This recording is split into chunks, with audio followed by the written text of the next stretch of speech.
Welcome to Club Hoops, a women's basketball podcast hosted by a father-daughter duo. I am Natalie, the father, obviously. I'm Gregory Franklin, the father, obviously. Just kidding. I'm the daughter. Tricked you all. Tricked you all. Definitely tricked me. With that. Definitely tricked me. Tricked you all. This is a fast break episode where we are going to talk about some pretty good games we got to see last night. South Carolina versus Louisville and LSU versus Duke. Highly anticipated matches, both of them. Before we get into it, though, I just want to note that Oklahoma. You're muted again. Oklahoma played. Thank you. Oklahoma played NC State, and that was a good game. Oklahoma won in overtime, but I want to say NC State probably would have won if Camille Pierre didn't get injured. It seemed like she had some calf issues, probably calf spasm, calf cramps. And I think after that happened, she went down a couple times, had to come out. I saw her stretching, even using one of her teammates to stretch. And I think she lost a step on defense and definitely a step on offense. Had she stayed healthy. And also, I believe Zoe Brooks fouled out, and that it just all went downhill from there. But they played a good game. Camille Pierre was balling. She had 20 rebounds. Wow. 20 rebounds, 19 points. Wow. And like I said, if she could have stayed healthy, it probably would have been a different outcome. But if you're NC State, if you're a fan of NC State and watch that game, you should feel very good about your team and where they're going. Yep, absolutely. So that's that on that. These games, let's just get right into it. Let's start with South Carolina and Louisville. South Carolina end up winning this in another close one, 79-77. I'll just start what I've noticed versus the Texas game. They shot more threes. Tessa Johnson shot 7 threes, and I believe me and my dad were talking offline, and I said Tessa should give herself a goal of 10 threes per game. You don't have to hit that, but if you can say, hey, I need to try to hit, or at least on average do 10 threes a game, because you are the shooter. Yeah. I think that's a sweet spot, and that's exactly right around where she landed. She was 4 for 7. And I think that really helped them compete in this game, because this was another game where they were just neck and neck in a lot of the stats if you look at the box scores. But them being able to hit threes was big. They were 8 for 16 versus Louisville. They attempted a lot of threes. They just didn't make a lot of threes. They were 9 for 23. Anything you noticed off top before we get into the meat of it all? Well, I mean, again, this is, they always talk about in-game adjustments, but this is a game-to-game adjustment that Dawn Staley made. She noticed that her team wasn't getting the ball up in the air enough on the perimeter from three-point line in particular. Came back the next game, we're going to shoot more threes. And to me, or for me at least, you can, if you're not even a great coach, a good coach, you recognize the shortcomings of your team and you make adjustments each game. Also, based on who you're facing, of course. But the talent level of that team, they have the ability to make those kind of adjustments where, you know what, gang, this is Don talking, right? You know what, gang, we need to shoot more threes. And, obviously the more you take, the more you make. And I think that might have been the philosophy going into that game. Right. And I did note the last episode that, Joyce Edwards, beast, probably one of the best players they have, but she might need to start putting a three-pointer in her bag. And lo and behold, during this game, she hit her first career three-pointer. And I feel like going forward, we're going to see her take more attempts at a three-pointer. Again, no one's asking her to be Steph Curry. No one's asking her to be Caitlin Clark or Sarah Strong for that matter. But to be able to compete at this level and to go on to be a pro, which I'm sure she will be, you've got to have a little bit more in the bag. Yeah. And I think spread that floor. The ability to spread the floor as a big person and hit the three every now and then. And what we have to remember is South Carolina is not going to sneak up on teams. They're going to be prepared for them. Teams know going into that game what they're facing. So, and the coach has to take that into consideration. The other piece is, who is Don giving the green light to shoot threes? Because for me, I think she runs a very disciplined team. So there are Mhm. certain players that have the green light, and there's certain players that kind of need to be told, if you're open for a three, go ahead and take it. I won't feel bad about that. I won't get mad about that. And I think you saw that in that game, where players Yeah. like, if you have an open three, take it. Yeah. Like Tanaya, she was 1 for 4. Obviously, not the best shooting percentage from three, but she's taking more Yeah. threes. Raven Johnson, 1 for 2. So, again, this is a team that's still struggling to find their identity Yep. and kind of find a chemistry. Yeah. So, are they going to be, again, a 3 point danger? No, not really. But again, I'm sure like Don recognized, like we recognize, you got to hit some threes because I think if they didn't attempt and make as many threes as they made in this game, they wouldn't have won the game. Absolutely. Because I mean, we can go on the flip side. Louisville did a very good job on their end. Like you said, you have to be prepared to play a team like South Carolina, Yep. and they were very prepared. There wasn't I even though they lost this game, they played a great game. I actually am in the mindset that South Carolina just got lucky. South Carolina's defense was not good. It was not good. They don't, and I've said this before about them. They don't swarm. They're not physical. It's a lot of standing around. They are very. I hate to say it. Sorry, Don. Love you down, but they seem very lazy on defense. Like they rely heavily on their offense, and on the defensive end, they're just like, well, whatever happens, happens. They're a little too comfortable with trading Well, baskets. and that's a good point. I see that team, I see the South Carolina team as a team that says we can outscore you. We know we can Hmm. outrun you. At least that's them talking. We know we can outrun you, but we can also outscore you. And Yeah. that's probably why you see the relaxation on the defensive end because they want to expend all their energy on the offense end. So, but Yeah. but but again, we're early in the season, and you're going to see adjustments as the season goes on, obviously. But you're right, Louisville. Yeah, South Carolina probably got a little lucky winning that one. Louisville played a very, very good game. Right. Roberts had 20 points. She was 4 from 8 from the 3 point line. I think at one point she even made back to back threes. That's how much defense wasn't being played. They weren't running them off the 3 point. For God's sakes, they were able to. I mean, like I said, they only were 9 for 23, which set them at 39% for three. But the fact that they were able to attempt 23 Yeah, speaks volumes to yeah, South Carolina defense. We talk about that last play where Louisville has the ball. They do an inbound. Beautiful play. Beautiful play. Lee's Roberts, I mean, wide right. open. You couldn't Yeah, ask for a yeah, better look. that's right. And I don't know if she was too open Yeah, and she yeah. panicked, but she missed it badly. Like she did cry a little bit after missing it because again, she was wide open. You could not ask for a better look, and she smoked it. Smoked it. Am I allowed to do that? YouTube, sorry. But she smoked it.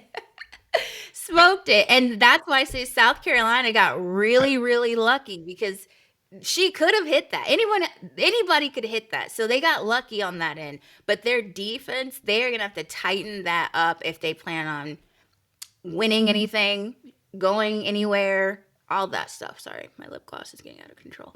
Um, yeah, I think they've got a lot of work to do on the defensive end. Yeah. And look, we don't want to hold South Carolina to too high of a standard. I mean, it's hard to play both ends of the court, really hard to play Mhm. both ends of the court efficiently. And so Yeah. right now, I think they're picking their poison, which is we want to focus more on the offensive end. When things get out of hand, we'll crank down on defense and go back to our mantra, which is we're just going to run, run, run, and outscore our competition. Right. I also want to note what's interesting for South Carolina as I look at uh, the box scores, the minutes played.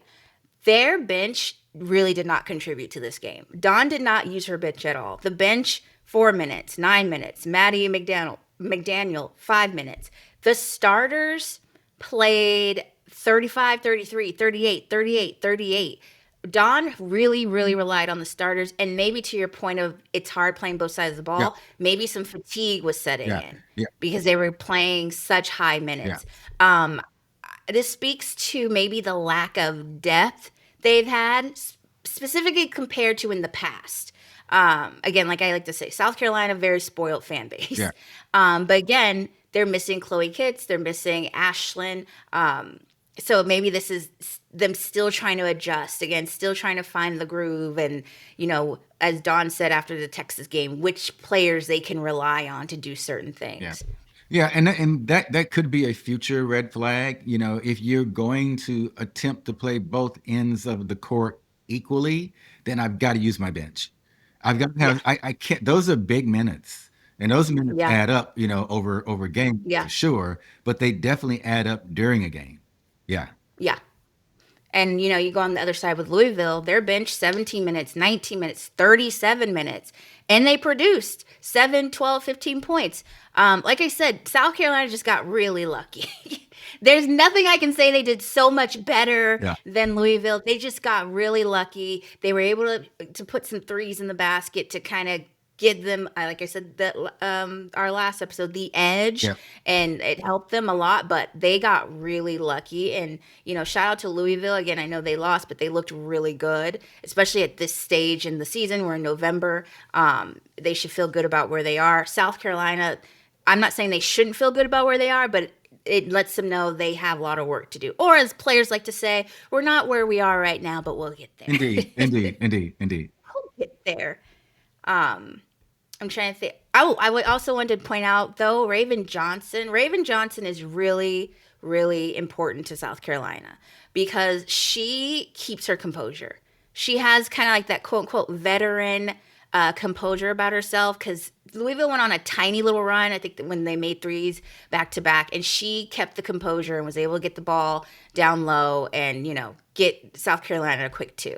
So Raven, thank God for Raven Johnson.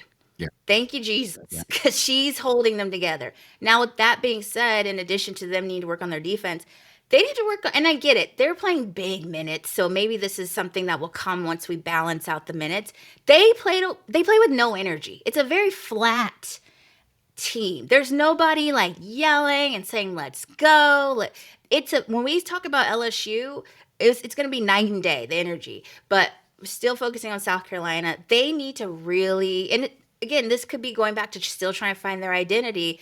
They're a really bland, I don't want to say boring, but it's very, I don't know, not a lot of passion out there. Well, I'm I mean, they're getting stuff done. Don't get me wrong. They're efficient in some areas. They're winning the game, but it is not like an exciting, oh my God, this team is pumped, they're amped, they're high energy. It's very Yeah, I and, don't and know. and maybe the word you're looking for is sedate. They Okay, yeah. you know what I mean? They're very it's a calm approach to basketball. It's a calm approach to getting up and down the floor. It's also, from Don's perspective, I would say a calm reaction to the events of the floor of what's happening out there on the floor as well. So Yeah. and so maybe the word you're searching for is sedate, but it tends to work for them. They're not too high, they're not too low. They're just kind of going about their business and handling it as it comes around. But for me, I feel like it's not gonna work because I think that high energy I'm looking for is what they lack on defense. That like I think if they were a little more energetic, it might translate in certain areas of their game. The energy I'm looking for, yes, I want you guys to celebrate, have fun, right? But maybe inject some of that energy on defense when you're playing it. I just feel like when you're used to seeing a certain South Carolina team, and I get it, this is a totally different team. You get used to like some personalities, and we're not seeing a lot of personality on the floor. And to your point, I get it. There's some people that just don't have the personality. They play their game, and that's their game, and they're out That's of how they there. do it. But I think, yeah, but I think it would behoove them, one or two players, to kind of amp up the energy. Like, come on, guys, let's go. So, and, and But and another part of that is, remember, defense is effort. Defense, you yeah, you could be minimally talented, but 1,000% effort, and that translates into pretty good defense. I, you right, know, I'm exactly. I'm not too overly concerned or hyped about the perception of lack of energy. I Mm, think as you get near the end, I become more concerned, but it kind of also indicates to me that we might be taking some opponents for granted, and right, we yeah. can just walk in and win, and the coach has Hmm. to fix that. and whoever your leaders are as well, player leaders on the floor, they have Exactly. to fix that as well, because that Yeah. energy does translate into effort on defense and effort on offense if you're on the block or near the free throw line. So yeah, but I'm not overly concerned at this point in the season. Right, right. They just, clean that up, get your defense together, communicate on defense. A lot of miscommunication, hype hype up the energy. I think they'll be fine. It's just certain little. All right, at this point, we're fine tuning things. Right now, we're getting into the details of your That's game right. that you've kind of got to get together. So, again, shout out to both teams. They both Absolutely, played very, absolutely, very well. absolutely. You cannot overlook Louisville. You just can't. Yeah. Yeah. Let's move on to LSU and Duke. Highly anticipated game. For the simple fact that we're seeing LSU play a different caliber of team. I'll put it that way. Yeah. They aren't playing, a team from the girls and boys club. Finally, we are finally getting into some quote unquote real competition. Now, with that being said, obviously, when this game was scheduled, Duke was ranked. That is not the case, Not the case. and what I said last episode rang true. LSU wasn't going to face any competition when it came to Duke. Duke was not going to be able to beat LSU, and lo and behold, Duke fell to LSU 93-77. So I started last time. Father, I will let you do the honors this time. Anything you saw that stood out immediately to you? I saw Duke come out the gate strong. They came out the Hmm. gate like they were a ranked team, but in consistent with how they've been playing, this season, they fell off. But Yeah. they came out the gate, like they were pretty much ready to play. What I saw though was from the LSU side.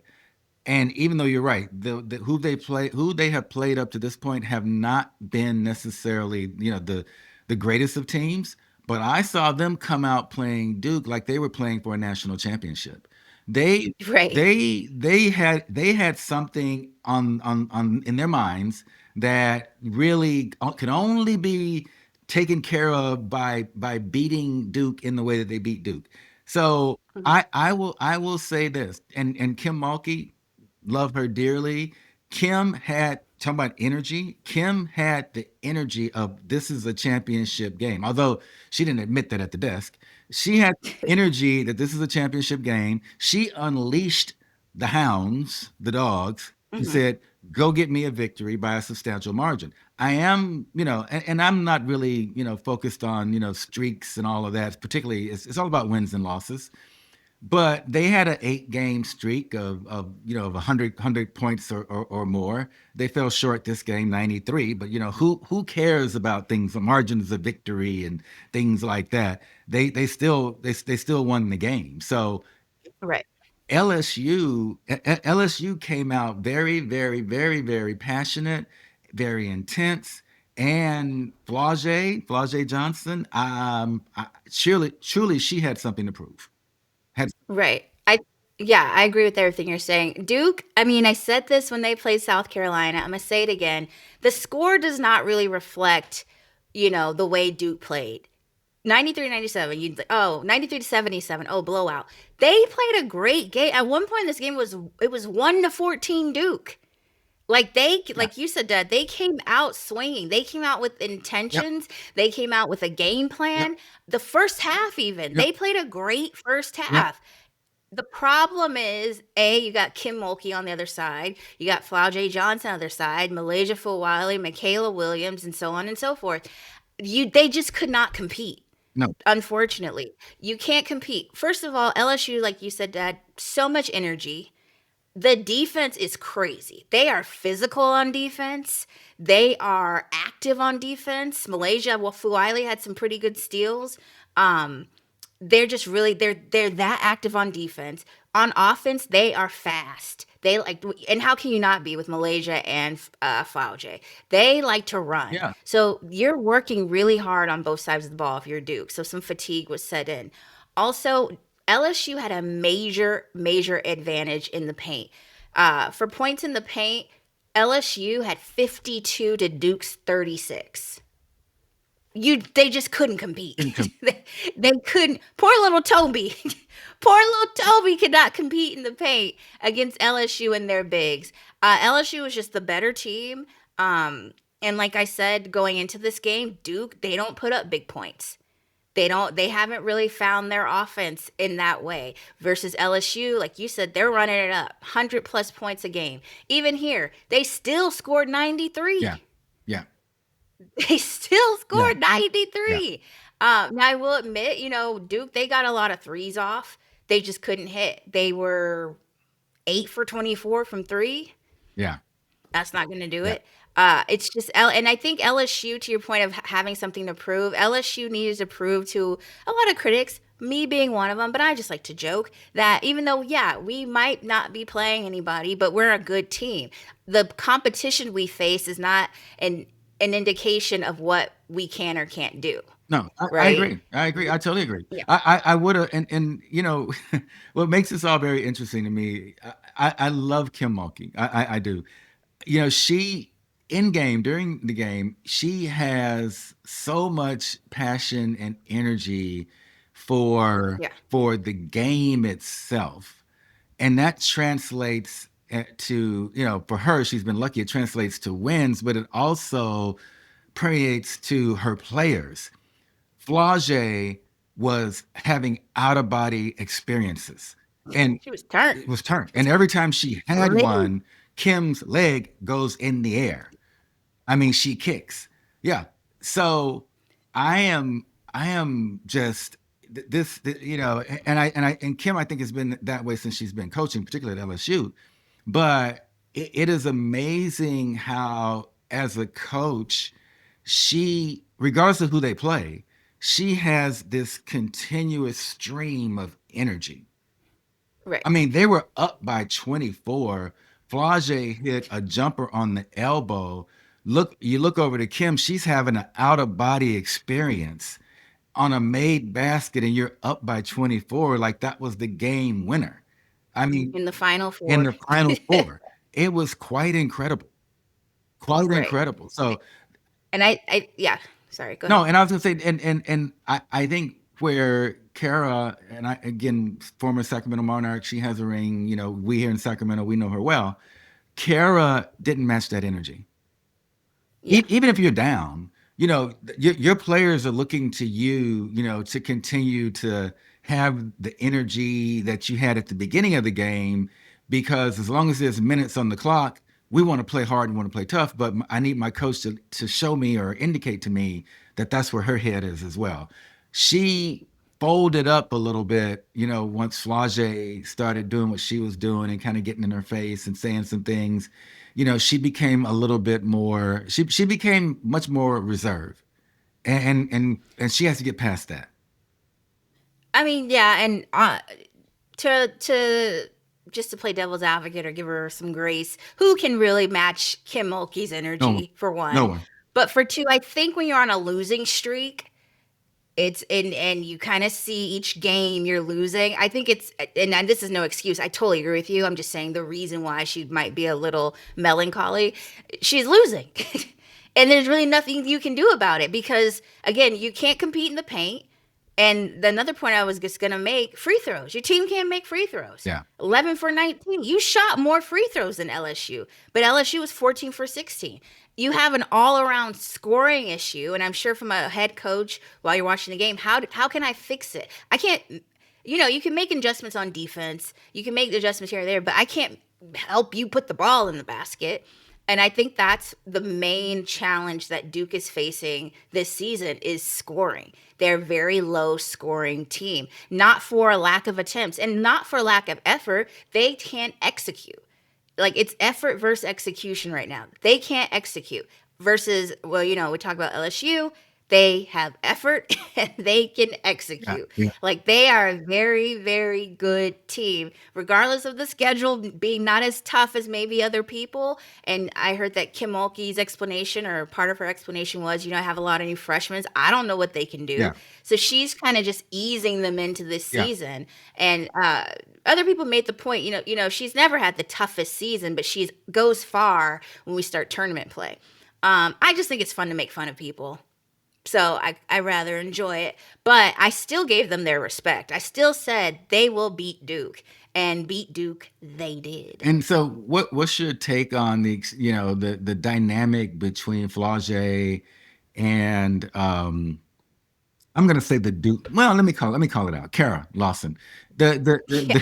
Yeah, I was going to say the whole Duke bench because she was We can just she was waving and although she focused on Kara, she was waving and doing a whole bunch of other antics that should have got the attention of the players as well. But what's your take on that interaction?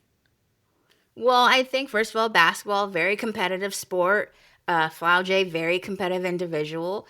Kim, I mean, if you didn't watch the game, you can go back and Google it anywhere. Flau'jae hit a basket, a really nice basket, and had some words for Kara. Now, Kara was her coach this summer in the FIBA tournament for Team USA, and after the game, they asked Kim Mulkey about it, and she basically was like, gave Kara her flowers. She's great, but then mentioned that while Flau'jae was playing for her over the summer, she lost her confidence, and Kim was telling her, "Don't take it personally, just play your game." Da da da da. So of course, people are going to insinuate that okay, so that was all personal, and that maybe there was some friction, or maybe Kara told Flau'jae. So you always go to the super super Yeah, negative. yeah, But then, today Flau'jae posts a statement saying, this is just me being competitive. She gave respect to Duke, saying their record doesn't reflect their grit and toughness. She was just fired up in the moment, and she has the utmost respect for Coach Kara. Acknowledged I won my first gold medal under her. So don't get it twisted. This is not personal. I'm just hooping. And I feel like I believe Flau'jae. I think she was just hooping and just trying to say, maybe even prove to herself that I am a good player. Because a lot of times these good players, taking Flau'jae example, great player, but now you're on a team with everyone's great. yeah, And so maybe you're the star player at LSU, you're the go-to person at LSU, but on a Team USA where you don't have your coach, now the go-to player is Hannah Hidalgo, yeah. right? Now the go-to player is, whoever else was on that team, Olivia Miles. So maybe her confidence was shot because her number was never called, right? And this is what happens with Team USA's. Like Kim pointed out, Team USA, it's a different coach, especially if your coach is from one school, you come from another. We saw this when Gino was the coach of Team USA in 2016, and he didn't put Candace Parker on the team. He was like, I don't care who you are, get up out of here. You're not on this team. This past Olympic in Paris, the gold medal game, Diana Taurasi did not play. Yeah. And Cheryl was the coach. And this is just the things that happen in an Olympics and the Team USA's. I have no idea why I just lapsed into a Italian Italian accents. Yeah, accent. I would love to kind apologize of to our weird, audience, but but 6'7". yeah. I don't know. I have no idea where that came Okay, from. I'm so let me sorry. jump in here real quick because Okay. you're going to Italy right now for whatever reason. I'm going to Yeah, Italian. but here, let me jump in here. I'm Uh-huh. gonna start with Kim, and her explanation at the desk, the presser afterwards. Kim appreciates a victory, and she certainly appreciates a victory when one of her players have an outstanding game, and that player deems that game as, I'm not going to call it the revenge game, but it's the Mhm. game of, I'm going to show you what you missed. Right. Chip on your I'm gonna shoulder. show you what you missed. And not only Yeah. am I gonna show you, I'm gonna tell you about it. And Kim's response, she's very stoic. She's an amazing person. Very stoic at the desk, but very animated on the floor. And her Yeah. response was from a position of it was sort of what they call she was very magnanimous. In other words, we've won. I'm undefeated. I'm 9-0, and I've told my players, don't take anything personally. Just go about your business. That is how great our team is. Unsaid, right? Didn't really say those things. Mhm. Her demeanor and posture said those things though. And then Kara, when asked about the situation, at her presser, essentially, I'm not going to say she dodged the question, but she did flip it. She answered the question she wanted to answer, as they teach you in media training, which was, Mhm. there were a lot of players on that team. I coached all those players. They were great players. I wish them all well. Okay. Yeah. I wish them all Blanket statement, very right? blanket statement. So again, that tells me there was something there. Kara recognized what was going on during the game. Oh, this is Flage, making a statement, and her team is totally behind her, and her coach is totally behind her, and I recognize that. So Right. I think we should be excited that that game was played this early in the season for sure. And we should definitely be looking forward to the next time LSU hits the floor to see if they come with that same intensity. Because a win like this generally carries over. I would hope. Right.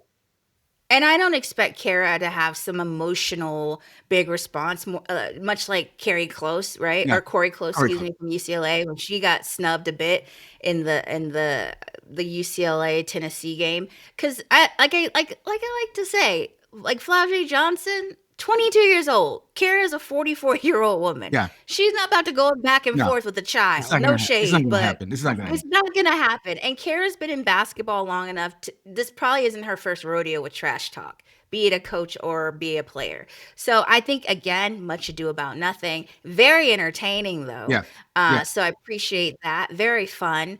And I think the same thing happened on the men's side. Jason Tatum had a shaky Olympic experience with Coach Steve Kerr sure. because again, this is a different coach. Different coaches have different needs. They see different things in different players. I don't think it's personal, even if it is, whatever. But he too was underutilized in his Yeah, opinion. yeah, And when the Warriors played Boston right after that, I believe Jason Tatum had something to yep, prove. He yep, kind of had the same type of game. yep, So it's just basketball at the end of the day. There's egos at the end of the day, yep, especially as players. yep, And luckily for us, we get some entertainment. yep, yep. And it works out in our Yeah, favor. yeah. I mean, I actually love that stuff because, we talk about you talk about these players, particularly with now in college with NIL, who kind of feel like they have it made and don't have to give us their all. And, because I've already been anointed as big time. I've already been anointed as a great player. I've already been ranked, nationally. So I'll just play. But when you come out the way Flage came out yesterday, we love seeing that. Yeah, Love seeing that. exactly. She's a dog. A dog. Big, Oh, oh. Another point big I want to dog. make, though, going back to LSU, another reason this game was so good and it showed me what I wanted to see is what does LSU when they are faced with diversity? Diversity? Adversity. Adversity. Excuse Oh, me. What do they do when they're faced with DEI? what? No, I'm just Yeah, kidding. yeah, What do they do when they're faced with adversity? Because they really had to fight back in that first quarter.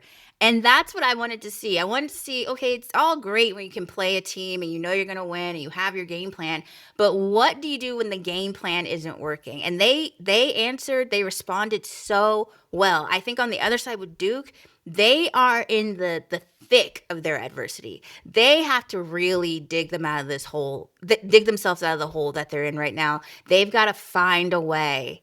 They have to find a way to win a game against these competitive teams. Let me be clear. yeah, yeah, They have to find a way to be competitive. And again, it's early. It's still early, but you're running out of time to figure it yeah, out because these losses are bad. Again, like I said last episode, it's not like these are like 1 point games, 2 point game, even 10 point games. They're getting blown out. yeah. So they've got to find their way out of this cloud they're See, in. and I would say that Duke isn't really facing adversity. I think they're Hmm. having an identity problem. And Oh, I do. I don't know if they know what team they are. I still think Duke hmm, is a good team. Believe me, I, hmm, I still think they're a good team. I think when you come out the gates the way they came out against LSU, I still and it shows me that you're there, that potential is there. What's keeping you from right. consistently playing that way through the entire game? And Hmm, maybe somewhere in there you change your strategy mentally, whatever, or intentionally. You now, okay, we're going to be a three-point shooting team. Oh, now we're going to be in the paint team. Okay, now we're going to focus more defense. I don't know. But what's the identity of that team? And I think yeah. that's what's sort of holding them back right now. Um, but I don't think they're a bad team. I mean, I just think that they're having some internal strife mentally on their own, self-imposed. Okay, I mean, it's not a bad thing. I mean, it's not players hating on players, and all that kind of stuff. They're just struggling to figure out, who are we? What Yeah. are we, kind of thing. That's how I kind of see Duke. I see LSU on the other hand. I see LSU on the other hand, who's playing for the end game. They already Hmm. think they're going to the Final Four, Hmm. and they already believe they can win a championship. They're already Hmm. there. They're because Right. they've done it before. Once you've won Right. one championship, you feel like you're owed others. You're owed at least one more. I mean, you look at Connecticut. I mean, every time they suit up and come on the floor, I guarantee you they're thinking about the championship. They may not Hmm. verbalize it. They're playing who's in front of them. They're not looking past anyone, but they know they're a championship team. It's a countdown, It's a right? countdown. It's a countdown. Yeah. They know they're a championship team without a doubt. You Yeah. can you can tell why they Yeah. play. Sarah Strong. Sarah Strong played bully ball, the last game, and the ref Right. and dared the ref to call it.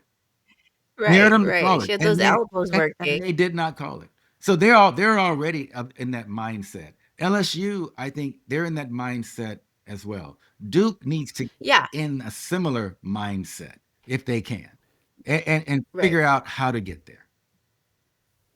And I think a side note, Malaysia Fawali, great addition to LSU. She came off the bench, 28 minutes, 16 points. I'm glad that she's fitting in. I'm glad that the Kim Mulkey system works for Yeah. her and the culture over there works for her. That was as a Malaysia Fawali fan, you always worry that your favorite isn't going to do well when they change something up. I was afraid she'd be, and this is no shade to her, but I was afraid she was going down the HVL path, the Haley Van Lith path of doing all these different schools. And it looks like she might have found a home in LSU. She looks very comfortable. People are noting that Kim's letting her make mistakes on the floor, not yanking her for doing a bad pass or maybe turning the ball over or making a dumb foul. Kim looks like she's letting Malaysia work through her errors. So I'm happy that Malaysia's happy. That was my only concern, that she wouldn't fit in and she'd have to go to another school and try to figure it out. But she's not starting yet, but she's still getting significant minutes. I mean, she's not starting, but she's got 28 minutes. So I'm happy for her in that This respect. this is all Don Staley wanted to do with her, by the way, is develop her. Mhm. Not her game, mind you. Her game is nice. She wanted to Yeah. develop her approach to the game and her mentality. And Kim is doing that exact same thing. Kim is not starting her. Kim is putting her in, letting her play her game, not yanking her when she does something like that she shouldn't be doing, and coaching her up. And Yeah. that is tough for a player of Malaysia Fuwaili's stature. And given how she has had accolades probably her entire basketball career, from kindergarten to college, that Yeah. is hard for her to accept the fact that, so now you want to teach me how to, press, and you want to teach me, how to, play defensively on the other end, a box and one or whatever. I know this stuff. And I'm sure Kim and Don is saying, well, yeah, you know it at that level. I want to teach it Hmm. to you at a higher level. And Hmm. Kim has gotten through to her. That's what I Yeah. Kim has gotten through. Yeah, I agree with that, and I think on the other side, I think Malaysia was like, "Okay, I'm gonna listen to Kim. I'm gonna do things differently here that I didn't Yep. do in South Yep. Carolina. I'm gonna do it totally Absolutely. different here." Absolutely. Uh, yeah, so I think that it was a good change for Malaysia. Yep. Obviously, I wish it would have worked out South Carolina, but Malaysia seems to be thriving, and love her for that. Love that for her. Finally, before we wrap up, I wanted to note that the NBA commissioner and the devil himself, just kidding, Adam Silver, was at the Duke versus LSU game, and he was spotted speaking to Alana Beard, who is a former Duke star and currently the chief basketball operator for, drumroll please, Project B. Ooh. Ooh. So, my question for you, Gregory, aka Daddy. What do you think they were talking about? Well, Uh, Adam Silva's an interesting man. That's a whole nother fast break. I'm sure Adam Silva is like, "How's it going?" First, Hey, yeah, girl. first question out of his mouth. I Read anything in the news lately? well, Adam Silva's. Let me say this: he is a smart individual. He recognizes that in order to have basketball dominance, he has to have his fingers in all basketball, even if it's basketball that competes with. Tentacles. Absolutely. Absolutely. I mean, even with the big three, he even talked to Ice Cube at one time. So, That's true. right? So I think the Mhm. Project B discussion is, hey, I see you guys have finally launched and you're attracting some very, very good players, from the W. And, we want to at some point, I think come together and make sure all this works for everyone. And that's, I think, was his conversation. I mean, his opening at Mhm. least. Yeah, yeah, That's yeah, not yeah. that's what I think. You guys are doing amazing things over there with Amazing thing. Project B. I mean, he's not going. It's not. There's enough basketball to go around for everyone, but the key at the end of the day is who's going to be the last man standing, so to speak, because as Project B springs up, whatever it is LeBron and his team is going to come up with, because remember they're going to come up with something. They pulled out of Mhm. Project B, I think because it was too diluted and they didn't want to have, give up so much control. But there's going to be other parts emerging, other basketball opportunities emerging. And Adam Silver, to his credit, wants to be able to say, I'm touching all of it. Right. That's what I think. That particularly that Yeah. conversation at Duke. Well, I'm the head basketball in charge, Yeah. HBIC. Yeah. Yeah. Hey, I just Yeah. thought of Yeah. that. Yeah. Yeah. I just thought of that. That's what Adam Silver wants everyone to Yeah. know. Oh, You want to play some basketball? You go through me. well, What's I, up? I don't I don't I don't think he can be that bold, but I think he wants folks to feel him.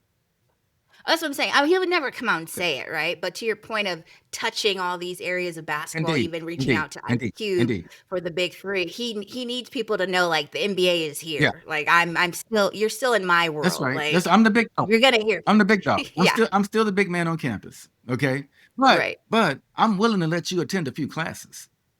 Exactly. I think this is cute. Yeah. So just like Big Three, right? I think Ice Cube had big plans for the Big Three, and basically, it's a no. You're gonna be playing in the summer. It's half court. Yep. It's 3-on-3. Yep. Yep. You can have your little CBS Right. deal. Right.